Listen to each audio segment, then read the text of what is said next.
નમસ્કાર, જય હિન્દ, વંદે માતરમ વિદ્યાર્થી મિત્રો, તમારું સ્વાગત છે IS lifestyle academy daily current affair એનાલિસિસમાં, જ્યાં આપણે exam point of view importance editorial હોય એની હું તમને શોર્ટ એન્ડ સ્વીટ રીતે ઇન્ફોર્મેશન આપું છું વિથ જીએસ સબ્જેક્ટ, કઈ સબ્જેક્ટમાં કઈ વસ્તુ ઉપયોગી થઈ શકે છે. તો પહેલા એડિટોરિયલની વાત કરીએ. ગુડ હેલ્થ, બરાબર. તો અર્થ ડે છે, બરાબર. લાસ્ટ કરંટ અફેર આપણે 22 એપ્રિલ વાળામાં ડિસ્કશન કરી હતી, બરાબર. 22 એપ્રિલ 2024માં જે અર્થ ડે હતું, તો આપણે કઈ રીતે ક્લાઇમેટને આપણે બચાવીએ કે એને જ લઈને અહીંયા ગુડ હેલ્થ કોની, અર્થની, બરાબર, મધર અર્થ, કે ભાઈ જો પૃથ્વી બરાબર હશે તો બધું બરાબર કામ થશે. હવે અહીંયા બેઝિકલી એક તો ક્લાઇમેટ ચેન્જને લઈને એક્ટિવ થઈને અર્થને સેવ કરવા માટે વાત કરેલી છે. બીજી વાત જે કરેલી છે કે હંમેશા હ્યુમન એપ્રોચ યોગ્ય નથી. મતલબ માનો આપણે અર્બનાઇઝેશન કરીએ, ઇન્ડસ્ટ્રીયલાઇઝેશન કરીએ, જંગલો કાપીએ, બરાબર, મેદાનો બનાવીએ, બગીચા બનાવીએ, ઇન્ફ્રાસ્ટ્રક્ચર બનાવીએ, જંગલો કાપીએ તો પ્રાણીઓને રહેવાની સમસ્યા થાય.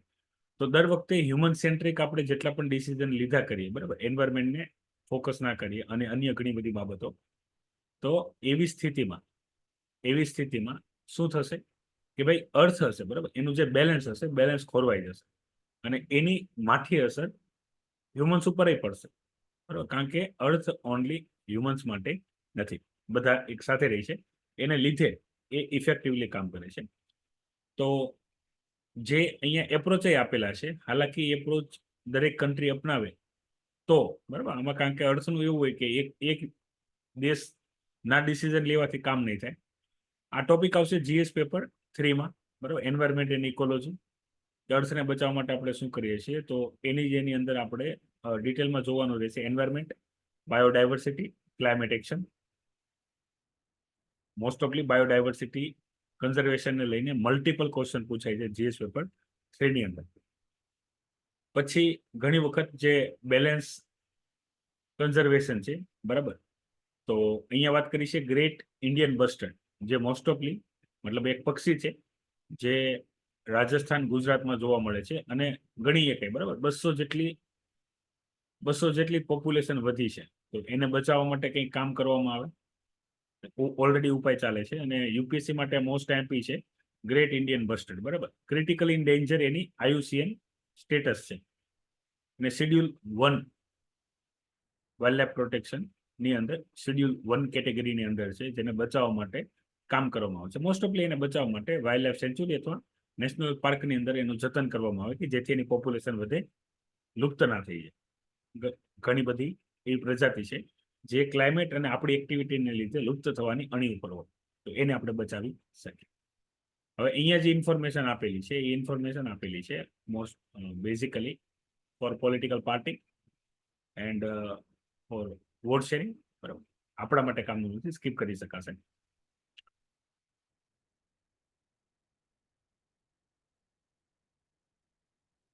હવે અહીંયા ડિસ્કશન કરેલી છે પર્ટિક્યુલરલી જે પણ કોંગ્રેસ છે અને કોમ્યુનિસ્ટ પાર્ટી ઓફ ઇન્ડિયા, બરાબર, માઓઇસ્ટ છે, એમાં આર્ટિકલ 15 અને આર્ટિકલ 16 જે ફંડામેન્ટલ રાઇટ્સ છે, બરાબર, ફંડામેન્ટલ રાઇટ્સ છે,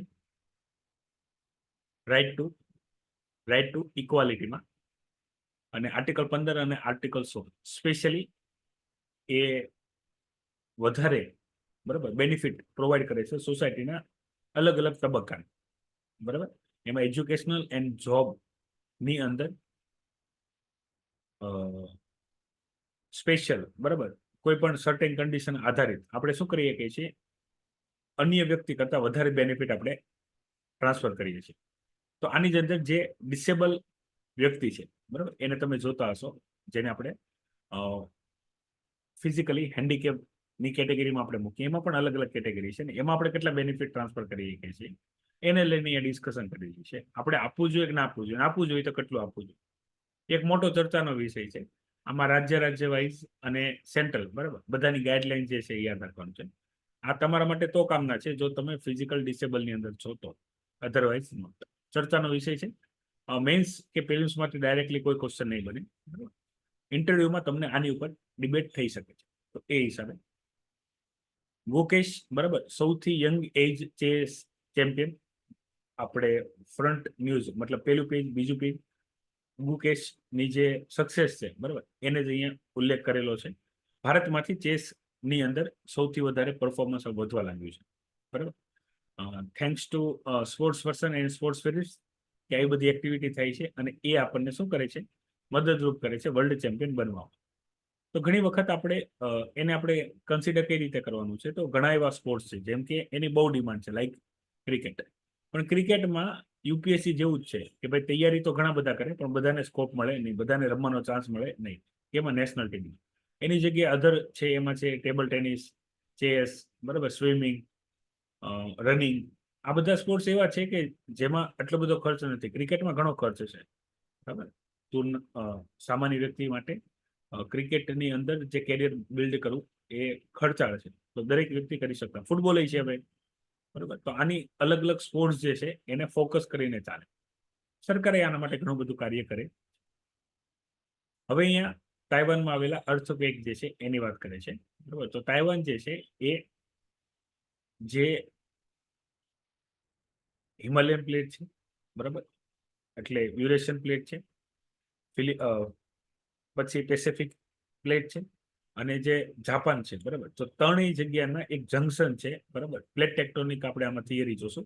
એમાં આપણા પૃથ્વીના અંદર, બરાબર, પ્લેટો છે જે એકબીજા સાથે હંમેશા ઘર્ષણ કરે છે. આ પ્લેટોને લીધે શું થાય છે, તો અહીંયા મોસ્ટ ઓફલી દરિયાવાળી વાત છે. તાઇવાન જે છે, બરાબર, એ સી બોર્ડરની અંદર આવે છે. તો આના લીધે સુનામી આવે છે, બરાબર. અને બીજું અર્થક્વેક આવે છે,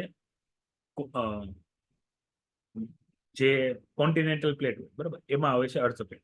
હવે અહીંયા જે અર્થક્વેક આવે છે એની તીવ્રતા 7.4 મેગ્નિટ્યુડ છે, મતલબ સૌથી હાઈ થાય. હાઈમાં હાઈ 7 અને 8 છે. કચ્છની અંદર આપણે જે ભૂકંપ આવેલો હતો, બરાબર, એની તીવ્રતા ખાલી 3 મેગ્નિટ્યુડ હતી, બરાબર.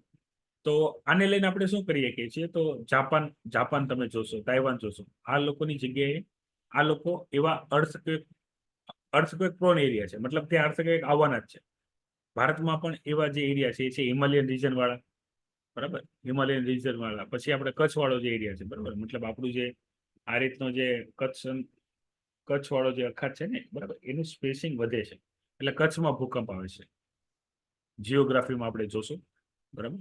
હિમાલય જે છે એ પણ હજી એક્ટિવ છે, હિમાલય એક્ટિવ છે, બરાબર. હજી એની હાઈટ વધે છે. તો એના લીધે નેપાળ, ભૂતાન અને ઇન્ડિયાના જે બિહારની બધા જે અમુક રાજ્યો હોય, બરાબર, તો આ બધા રાજ્યની અંદર અર્થક્વેક આવી શકે છે, પણ એની તીવ્રતા ઓછી હોય છે. આ સૌથી હાઈ તીવ્રતા વાળા એરિયા હોય છે, બરાબર. એમાં આપણે જોશું રિંગ ઓફ ફાયર, બરાબર, રિંગ ઓફ ફાયર. તો રિંગ ઓફ ફાયર ની ઉપર જેટલા પણ કન્ટ્રી આવે છે એ કન્ટ્રીમાં રેગ્યુલરલી અર્થક્વેક આવે છે. અને અર્થક્વેકને લીધે સૌથી વધારે નુકસાની શું થશે, ઘરોમાં અને બિલ્ડિંગમાં. તો આપણે આવા જેટલા પણ એરિયા છે કે જ્યાં આ રીતના અર્થક્વેક આવે છે ત્યાં આપણે એવા મકાન બાંધવા જોઈએ કે જે મકાનમાં અર્થક્વેકનો કોઈ અસર થાય નહીં. જેમ કે જાપાન એક ટેકનોલોજી ડેવલપ કરી છે. જાપાનની જે બિલ્ડિંગ હોય છે, બરાબર, એક તો બિલ્ડિંગની બનાવટ એવી હોય છે કે એ તૂટે નહીં. જેમ તેમ અને તૂટે તો તમે જેમાં ફોલ્ડિંગ હોય ને એ રીતે તમે એને દિવાલો ફરીથી શું કરી શકો, અરેન્જ કરી શકો.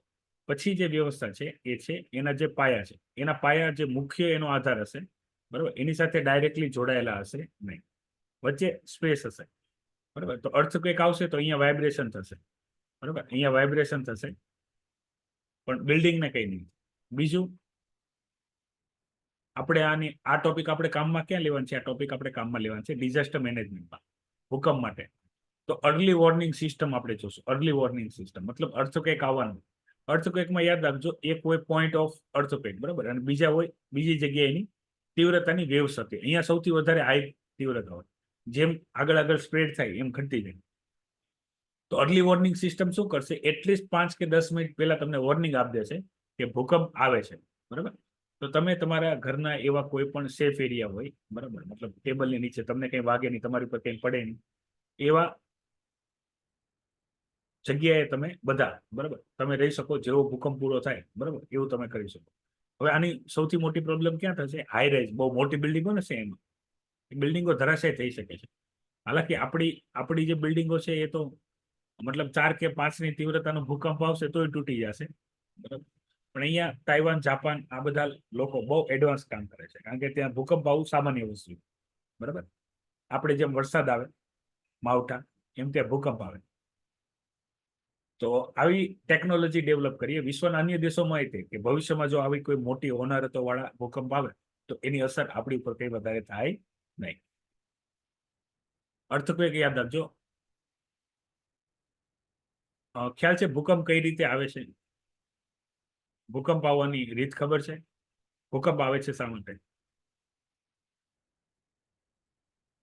ખ્યાલ હોય તો જણાવો.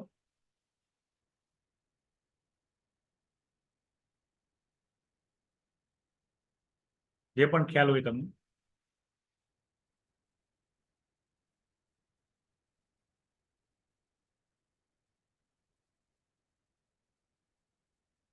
એક કારણ તો મેં તમને જણાવ્યું છે, બરાબર, થિયરી.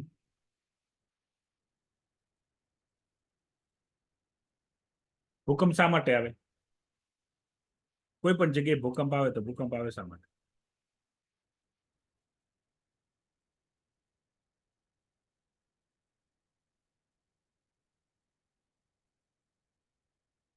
હા, બે પ્લેટોના ઘર્ષણથી. ચાલો, વેરી ગુડ. બે પ્લેટોના આમને સામને ટકરાવાથી કે ભાઈ ઘર્ષણથી, બરાબર, ભૂકંપ આવે. Very good. બીજું કારણ?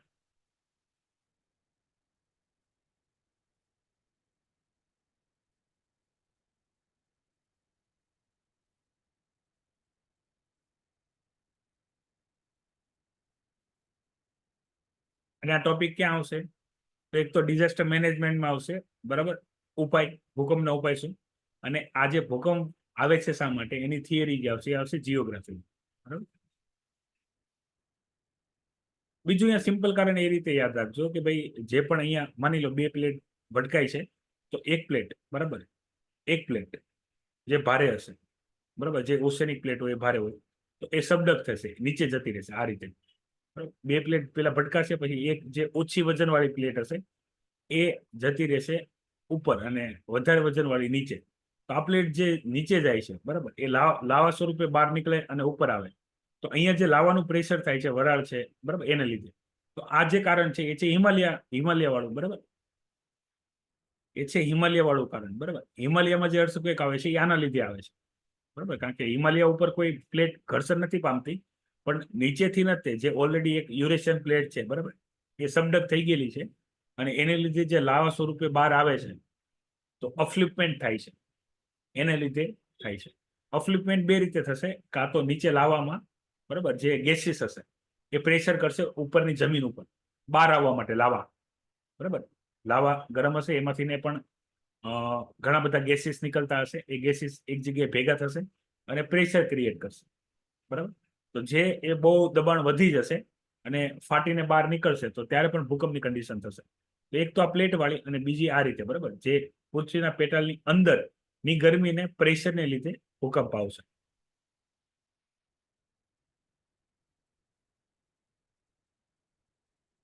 હવે અહીંયા ડિસ્કશન કરેલું છે, બરાબર, મિસિસ કેજરીવાલ.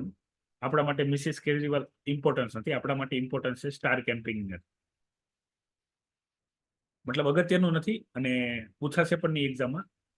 પણ ચર્ચા શા માટે આપણે કરવાની છે? ચર્ચા કરવાનું જે મુખ્ય કારણ છે સ્ટાર કેમ્પેનિંગ શું હોય, બરાબર, કોઈ જગ્યાએ તમને પૂછે તો ખ્યાલ આવવું પડે. તો સ્ટાર કેમ્પેનિંગ નામ ઉપરથી તમને ખ્યાલ આવશે, એક સ્ટાર હશે, બરાબર, મતલબ એક એવો ચહેરો પાર્ટીનો કે જે ફેમસ હોય. એ કોઈ પણ હોઈ શકે છે, બરાબર, એ પોલિટિશિયન હોઈ શકે છે, એક્ટર હોઈ શકે છે, સિંગર હોઈ શકે છે, અત્યારે સોશિયલ મીડિયા ઇન્ફ્લુએન્સર હોઈ શકે છે, કોઈ પણ હોઈ શકે છે જેની ફેન ફોલોવિંગ વધારે હોય. તો અહીંયા આપેલું છે રિપ્રેઝન્ટેશન ઓફ પીપલ એક્ટ 1951 આધારિત જે પોલિટિકલ પાર્ટી હોય એ કોઈ પણ એક વ્યક્તિને સ્ટાર કેમ્પેનિંગ બનાવી શકે છે. એની પાસે ઘણા બધા રાઇટ્સ આવી જાય છે, જેમ કે એ પ્રેસ કોન્ફરન્સ કરીએ કે, બરાબર, કોઈ મોટી મીટિંગ કરીએ કે, એને વધારે પાવર મળે. નોર્મલ કેમ્પેઇન, નોર્મલ મતલબમાં જેટલા ઉમેદવારો ઊભા હોય, બરાબર, એ બધા યોગ્ય હોય, પણ સ્ટાર કેમ્પેનિંગ પર્સન પાસે વધારે પાવર હોય અને એ વધારે ખર્ચ કરી શકે. તો અહીંયા બે પાછા કેટેગરી કરેલી છે, બરાબર, કે ભાઈ કોઈ પણ એવી પોલિટિકલ પાર્ટી હોય, બરાબર, નેશનલ કે સ્ટેટ, એ 40 સ્ટાર કેમ્પેનિંગ રાખી શકે છે અલગ અલગ એરિયા વાઇઝ. અને એની જાણે એને ઇલેક્શન કમિશન અને જે ચીફ ઇલેક્ટોરલ ઓફિસર હોય એરિયાનો, એને જાણ કરવાની. બરાબર. અને આ વ્યક્તિ સ્ટાર કેમ્પેનિંગ જે હોય એનો એક ક્રાઇટેરિયા યાદ રાખજો, એ પાર્ટીનો વ્યક્તિ હોવો પડે. મતલબ તમે રાતોરાત બરાબર કોઈ સેલિબ્રિટીને સ્ટાર કેમ્પેનિંગ ન બનાવી શકો પાર્ટી માટે, એ પાર્ટીનો હિસ્સો હોવો પડે કોઈ પણ રીતે. મતલબ કાં તો એ પાર્ટીના પાછા બે હિસ્સા હોય, એની ચર્ચા આપણે ઓલરેડી કરી ચૂક્યા છીએ. એક હિસ્સો એવો હશે, આપણે માની લઈએ અહીંયા કોઈ એક પાર્ટી, અહીંયા આમ આદમી પાર્ટીની જ વાત ચાલે છે, તો આમ આદમી પાર્ટીની જ આપણે ચર્ચા કરીએ. તો આમ આદમી પાર્ટીની એક હશે ઓફિસ, બરાબર. ક્યાં?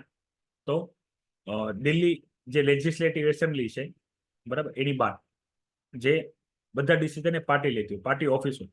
પાર્ટી ઓફિસમાં કોઈ એક વ્યક્તિ હોય. અહીંયા આપણે વાત કરીએ બીજેપી રિલેટેડ, તો એક તો બીજેપી પાર્ટી છે, બરાબર. એક એની સરકાર છે આપણી વિધાનસભામાં, એના મેન અત્યારે આપણે મુખ્યમંત્રી છે. બીજા તમે જે નામ સાંભળેલું છે, બરાબર, સીઆર પાટીલ, તો એ જે ગુજરાતની ભાજપની જે ઓફિસ વર્ક છે, બરાબર, એના હેડ પર્સન છે. તો આ રીતે કોઈ પણ એક પાર્ટીનો વ્યક્તિ હોય પણ એને તમે સ્ટાર કેમ્પેનિંગ તરીકે ઉભા રાખી શકો છો, એ ખર્ચ કરી શકે છે, બરાબર. આના માટે આર્ટિકલ 324 બરાબર કોન્સ્ટિટ્યુશનમાં છે. અને માની લો કોઈ જગ્યાએ સ્ટાર કેમ્પેનિંગ કોઈ પણ પ્રકારની સભા યોજે છે અને એમાં ખર્ચો થાય છે, એ જે ખર્ચ કરવાની લિમિટ હશે, બરાબર, એમાં ગણાશે નહીં. એમાં ખર્ચ કરવાની લિમિટમાં એના પૈસા ગણાશે નહીં. આ બેઝિક બાબત યાદ રાખજો. તો કોણ કેટલો ખર્ચ કરી શકે છે? તો જે લોકસભાનો ઉમેદવાર હશે એ 95 લાખ ખર્ચ કરી શકે છે, બરાબર. અને વિધાનસભાનું હશે, બરાબર, વિધાનસભાનો જે કેન્ડિડેટ હશે તો એ 75 લાખ ખર્ચ કરી શકશે. તો માની લો એના એરિયામાં સ્ટાર કેમ્પેનિંગ વાળો કોઈ કેમ્પેનિંગ કરવા આવે છે ને, એમાં કદાચ ખર્ચો થઈ જાય છે 5-10 લાખ રૂપિયા, તો એ આ લિમિટમાં ગણાશે નહીં, બરાબર. એ શેમાં ગણાશે? એ અલગ ગણાશે, પાર્ટી વાળામાં ગણાશે. મતલબ આ ખાલી જાણકારીનો વિષય છે, બરાબર, સ્ટાર કેમ્પેનિંગ. હાલાકી આપણે કરંટમાં આની પહેલા પણ એકવાર ચર્ચા આવી હતી, જ્યારે કમલનાથને સ્ટાર કેમ્પેનિંગ બનાવ્યા હતા મધ્યપ્રદેશ વાળા ઇલેક્શનમાં, બરાબર. અને એને બફાટ કર્યો હતો સ્ત્રીઓ માટે, એને લઈને સ્ટાર કેમ્પેનિંગનું જે સ્ટેટસ હતું, બરાબર, ઇલેક્શન કમિશને શું કરી લીધું હતું? ખેંચી લીધું હતું. એટલે આ સ્ટાર કેમ્પેનિંગ વાળો મુદ્દો જે છે એ હાઇલાઇટેડ છે. થિયરીમાં ક્યાંય પૂછાશે, it is only for information. Star campaigning current અફેરમાં આવ્યું હતું, મતલબ આ શબ્દ આવ્યો છે, એ વિશે તમે શું જાણો છો? આન્સર કરીએ એટલું. પોસ્ટ સ્ટ્રોક ડિપ્રેશન, બરાબર. Post stroke depression. Post stroke depression શું છે? તો ડિપ્રેશનના કારણે તમને એટેક આવ્યો હોય, બરાબર, અને પછીની જે તમારી હાલત હોય, બરાબર, એને કહેવાય પોસ્ટ સ્ટ્રોક. મતલબ એટેક આવ્યાના પછીનો ડિપ્રેશનનો ટાઈમ, બરાબર. આ કન્ડિશન ખાલી યાદ રાખજો. પોસ્ટ સ્ટ્રોક ડિપ્રેશન શું હોય? ડિપ્રેશન આવવાના ઘણા બધા કારણ છે, બરાબર. એજ્યુકેશન ફેલિયર, પછી તમારા ગોલ ફેલિયર, પછી social issue, family issue, personal issue, કોઈ પણ કારણોસર તમે ડિપ્રેશનમાં જતા રહ્યો, ડિપ્રેશનની હાલત, બરાબર, માનસિક રીતે તમને તોડી નાખે. તો એવા કન્ડિશનમાં તમને એટેક આવી શકે છે, બરાબર. ઘણી વખત ટ્રોમેટિક હોય, મતલબ કન્ડિશન કેવી છે એના ઉપર આધાર રાખે. ઘણીવાર આમાં વ્યક્તિ ભગવાન પાસે પહોંચી જાય છે, પણ ઘણીવાર રહી જાય છે. રહી જાય છે તો પ્રોબ્લેમ ક્રિએટ થશે. એ પ્રોબ્લેમ કેવી હશે? તો એ વ્યક્તિના શારીરિક, માનસિક બધી રીતે એ વ્યક્તિ તૂટી જશે. ડિપ્રેશનની ગોળીઓ ખાશે, બરાબર. તો ખાલી પોસ્ટ શું છે એ ખાલી યાદ રાખજો. પોસ્ટ સ્ટ્રોક ડિપ્રેશન શું છે ખાલી યાદ રાખજો, નથિંગ એલ્સ.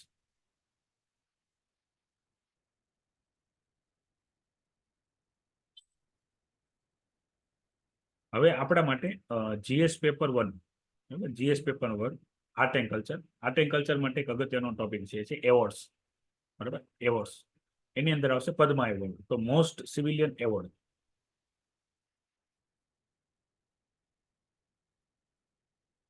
સામાન્ય રીતે આની જાહેરાત આપણે જે 26મી જાન્યુઆરી હોય છે એમાં આપણે કરતા હોઈએ છીએ. તો તમે અહીંયા જોઈ શકો છો, નાયડુજી છે, ex vice president of India, બરાબર, એને એના ઉત્કૃષ્ટ કાર્ય બદલ એવોર્ડ એનાયત કરવામાં આવે છે. તો પદ્મા એવોર્ડ, પદ્મશ્રી, પદ્મ વિભૂષણ, બરાબર. આ એવોર્ડ જે છે અલગ અલગ એવોર્ડ, કઈ એવોર્ડમાં કોને આપી શકાય, કોને ના આપી શકાય, બરાબર, આ બધા ક્વેશ્ચન પૂછાય છે. એવોર્ડ વાળી કન્ડિશન. યુપીએસસી હાલાકી આવ્યા ઇન્ફોર્મેશન વધારે નથી પૂછતી, પણ ઠીકઠાક તમને ક્વેશ્ચન જીપીએસસી ક્લાસ 3 અને અન્ય આરબીઆઈ બેન્કિંગ એક્ઝામમાં આના ક્વેશ્ચન જોવા મળશે. ઘણીવાર પૂછી લે છે કયો એવોર્ડ કોને મળ્યો હતો, ખાસ ઇમ્પોર્ટન્ટ. અને આ પર્સન અગત્યના છે, એટલે આમને લઈને ક્વેશ્ચન બની શકે. મેક્સિમમ ચર્ચા પોલિટિકલ છે. હા, હવે આપણા માટે આ અગત્યનું છે. આ ચર્ચાને આપણે જરાક ડિટેલમાં ચર્ચા કરીએ. આ મેન્સ માટે ડાયરેક્ટ ટોપિક બની શકે છે, બરાબર. મેન્સ માટે સીધો ટોપિક બની શકે છે. એવા શું માગે છે કે લાસ્ટ જે લોકસભાના જે ઉમેદવારો હતા, બરાબર, તો એ ઉમેદવારોમાં ટોટલ 2810 ઉમેદવાર એવા હતા કે જેની સામે, બરાબર, જેની સામે ક્રિમિનલ કેસ હતા. ક્રિમિનલ બે પ્રકારના કેસ આવે, એક આવે સિવિલ અને એક આવે ક્રિમિનલ. સિવિલ જેને આપણે દીવાની કહેશું, અને ક્રિમિનલ એને આપણે ફોજદારી કહેશું ગુજરાતીમાં. ક્રિમિનલ કેસ એટલે એવા કેસ જેમાં મારપીટ, લૂંટફાટ, બરાબર, આઈપીસીની ધારા પ્રમાણે ગુનેગાર તમે આવતા હો, એ ક્રિમિનલમાં આવે. સિવિલ મતલબમાં ફેમિલી રિલેટેડ, બરાબર, પ્રોપર્ટી રિલેટેડ, એ બધા આવે સિવિલ કેસ. તો 2810 કેન્ડિડેટ એવા હતા, મતલબ બધા કેન્ડિડેટ જેને પાર્ટીએ ટિકિટ આપી હોય, બરાબર, એની અગેન્સ્ટ, બરાબર, ક્રિમિનલ કેસીસ હતા. અને આમાંથી ક્રિમિનલ કેસીસની અંદર જે પનિશેબલ ઇમ્પ્રિસમેન્ટ હોય, બરાબર, 5 year ની સજા થઈ શકે, એવા 312 હતા, બરાબર. અને ચમત્કારનો બાબત એ છે, એમાંથી મેક્સિમમ કેન્ડિડેટ, બરાબર, મેક્સિમમ કેન્ડિડેટ એવા હતા, બરાબર, જે ક્રિમિનલ એક્ટિવિટી ધરાવતા એ જ જીત્યા હતા. એટલે પોલિટિકલ ક્રિમિનલાઇઝેશન આ રીતના ક્વેશ્ચન પૂછાય છે. અને રોકવા માટે આપણે શું કરી શકીએ છીએ, બરાબર, આને રોકવા માટે આપણે શું કરી શકીએ છીએ? તમે અહીંયા જુઓ, ક્રિમિનલ કેસ, બરાબર, ક્રિમિનલ કેસ વોન મોર સીટ્સ, બરાબર, મતલબ જે ગુંડાઓ છે, ક્રિમિનલ મતલબમાં ગુંડાઓ, બાહુબલી હોય, એ વધારે ઇલેક્શન જીતે છે, બરાબર. તમારું શું કેવું છે? તો આવા ડેટા છે. આને રોકવા માટે શું કરશે, બરાબર? સુપ્રીમ કોર્ટે આ વસ્તુને હાઇલાઇટ કરે છે કે ભાઈ આવા જે પણ વ્યક્તિ છે જે ગુનાહિત પ્રવૃત્તિમાં ઓલરેડી જોડાયેલા છે એને ટિકિટ ના આપો. પણ પોલિટિકલ પાર્ટીની પહેલી ચોઈસ આવા ઉમેદવાર હોય છે. એનું કારણ હોય છે એની પાસે 2 એમ હોય છે, એની પાસે 2 એમ હોય છે. એક એમ છે એ છે મની, મતલબ પૈસા હોય છે વધારે, અને બીજું એમ હોય છે મસલ્સ પાવર, બરાબર, મતલબ ગુંડાઓની તાકાત હોય છે. અને લોકો જાણતા પણ હોય છે. ઘણી વખત નિર્દલીય ચુનાવ જીતી જાય છે અને પાર્ટીને પૈસા નથી આપવા. યાદ રાખો, સારા કેન્ડિડેટ પાછળ પાર્ટીને ખર્ચો કરવો પડે છે, કારણ કે સારો કેન્ડિડેટ બની શકે, પૈસાદાર ના પણ હોય. હા, પોલિટિક્સમાં આવ્યા બાદ થઈ જાય વાત અલગ છે, બરાબર. અહીંયા કોઈ હાર્દિક પટેલનું નામ લેવાનું નથી, પણ સારા કેન્ડિડેટ માટે ફંડિંગ પાર્ટીએ કરવી પડે. તો પાર્ટી માટે 3 થી 4 વસ્તુ કામની થઈ જાય. શું? એક તો પાર્ટીમાંથી પૈસા નો આપવા પડે, બીજું એ પોતાના પૈસે લડે, ત્રીજું માર્કેટિંગ એ પોતે કરે અને ઓલરેડી બધા જાણતા હોય, ને ઘણી બધી એક્ટિવિટી કરે. તો ઘણા બધા એવા તમે જોતા હશો. લાસ્ટ ટાઈમ આપણે જે વ્રિસ્લર હતા બધા, બરાબર, તો એના પણ એક વ્યક્તિ હતા. ઘણા બધા એવા વ્યક્તિ છે જેની અગેન્સ્ટ કાયદેસર રેપ, મર્ડર ચાર્જીસ છે, છતાં એ જેલમાં રહીને એ શું હોય, નેતા હોય, બરાબર. હવે આ એક અગત્યનો કેસ છે, યાદ રાખજો. રેપ કેસની અંદર પ્રેગ્નન્સી ટર્મિનેશન માટે સુપ્રીમ કોર્ટે અલાઉ કર્યું છે. હાલાકી પ્રેગ્નન્સી કાઢી શકાતી હોતી નથી, પણ આ કન્ડિશનની અંદર રેપની અંદર પ્રેગ્નન્સી રહી ગઈ છે એટલે ટર્મિનેટ કરી છે. તો આના માટે આર્ટિકલ 142 નો ઉલ્લેખ કરેલો છે કોન્સ્ટિટ્યુશન પ્રમાણે, બરાબર. કમ્પ્લીટ જસ્ટિસ, યાદ રાખજો, ટાઈપ ઓફ જસ્ટિસ આવે, બરાબર. એક આવે નેચરલ જસ્ટિસ, બરાબર, એક આવે કમ્પ્લીટ જસ્ટિસ. અલગ અલગ ટાઈપ છે. લોના વિદ્યાર્થી આમાં વધારે ડિફરન્શિએટ કરી શકશે. કમ્પ્લીટ જસ્ટિસ મતલબમાં સંપૂર્ણ ન્યાય આપવા માટે થઈને, બરાબર. સુપ્રીમ કોર્ટ આર્ટિકલ 142 નો ઉપયોગ કરીને એવી, મતલબ કાયદામાં આના પ્રાવધાન નથી, બરાબર. 24 વીક સુધી છે, એનાથી વધારે નથી. જોકે આ કેસ ઘણો ચાલ્યો હતો, એ બાદ અત્યારે ફાઇનલી સુપ્રીમ કોર્ટે અહીંયા આપેલું છે, બરાબર. પ્રેગ્નન્સી ટર્મિનેશન 24 વીક્સ જ છે, એની પછી ન થઈ શકે, સિવાય ખોડ ખાપણ વાળું બાળક હોય કે અન્ય કોઈ પણ આની અંદર આખો કેસો જ અલગ છે. એના માટે સુપ્રીમ કોર્ટે પોતાનો સ્પેશિયલ પાવર યુઝ કરીને આર્ટિકલ 142 ની અંતર્ગત જે પ્રેગ્નન્સી છે ટર્મિનેટ કરી છે. ટર્મિનેટ કરવાની મતલબમાં પરમિશન આપી છે. તો આ તમે સુપ્રીમ કોર્ટના અગત્યના ડિસિઝન, બરાબર, કે જેમાં એને પોતાનો એક્સ્ટ્રા ઓર્ડિનરી પાવરનો યુઝ કર્યો હોય કોઈ પર્સનને જસ્ટિસ આપવા માટે, એમાં તમે આનો ઉલ્લેખ કરી શકો છો. લખી રાખજો. આ વર્ષે 2 વર્ષે કોઈ એવો અગત્યનો ટોપિક વાઇઝ કોઈ ક્વેશ્ચન આવે તો તમે આનો શું કરી શકો છો, ઉપયોગ કરી શકો છો એઝ અ એક્ઝામ્પલ. એથિક્સ વાળા કેસ સ્ટડીમાં પણ તમે એ ઉદાહરણ લખી શકો છો જીએસ પેપર 4 ની અંદર. હવે યુકેમાં, બરાબર, રવાંડાથી લોકો માઇગ્રેટ થઈને યુકેમાં જાય છે અને યુકેની અંદર હ્યુમન રાઇટ્સ બહુ વધારે પાવરફુલ હોય છે, બરાબર. તો એમને બધા બેનિફિટ આપવાનું હોય છે. તો એના માટે થઈને અત્યારે સ્ટ્રેસવાળી જે કન્ડિશન છે, ટોટલ 5,000 લોકો એવા છે જે આવી ગયા છે. તો એને કઈ રીતે સેટલ કરી અને બીજી બધી વ્યવસ્થા. અને બાકી જે ડિસ્કશન છે એ છે ઇઝરાયલ વાળું, બરાબર, જે એટેક ચાલી રહ્યું છે. અને માલદીવ્સ વાળી ગઈકાલે મેં તમારી સાથે ચર્ચા કરી હતી, બરાબર, કે ભાઈ માલદીવ્સને શરૂઆતમાં એવું લાગતું હતું કે બધું ચાઇનાથી કામ થઈ જશે, પણ એ પોસિબલ નથી. અને સરકાર ચલાવી, હાલાકી ત્યાં પોપ્યુલેશન એટલી બધી છે નહીં અને લોકોને કોમ્યુનિકેટ કરવા પણ ઇઝી છે, છતાં ત્યાંના જે લોકો છે, બરાબર, એને ભરોસામાં લઈને કામ કરે છે. આપણે જાણીએ છીએ હમણાં માલદીવ્સની અંદર, બરાબર, ઇન્ડિયા આઉટ કેમ્પિંગ ચાલેલું હતું, જેના અસર અન્ય દેશોમાં પણ પડેલી છે. એ રિલેટેડ ઇન્ફોર્મેશન છે. આયરની અંદર ટોપિક આવશે, બંને ટોપિક, ત્રણે ટોપિક આયરની અંદર આવશે. આપણા માટે એટલું બધું ઇમ્પોર્ટન્સ ધરાવતું નથી.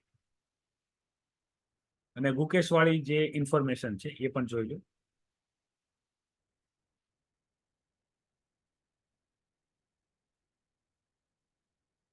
ચેસ વિનર ગુકેશ, ફોટા ઇન્ફોર્મેશન આપેલી છે, સ્પોર્ટ્સ સિરીઝની અંદર આવશે, બરાબર. તો તમે જોઈ શકો છો બંને સ્ટાર પ્લેયર છે ભારતના, બરાબર. અને આ ગુકેશ જે છે, તો એ આનંદજી સાથે, બરાબર, ચેસ રમે છે એની શરૂઆત. અને હવે ભારત પાસે, બરાબર, 2 લિટલ ચેમ્પિયન થઈ ગયા છે, સ્મોલ એજ. અહીંયાની અચીવમેન્ટ આપેલી છે આખી આખી.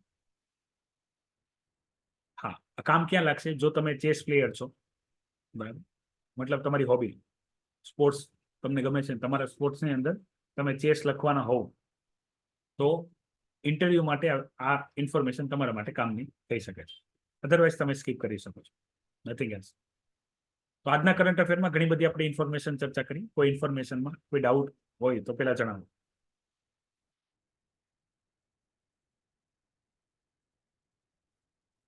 એની ડાઉટ્સ, એની ક્વેશ્ચન?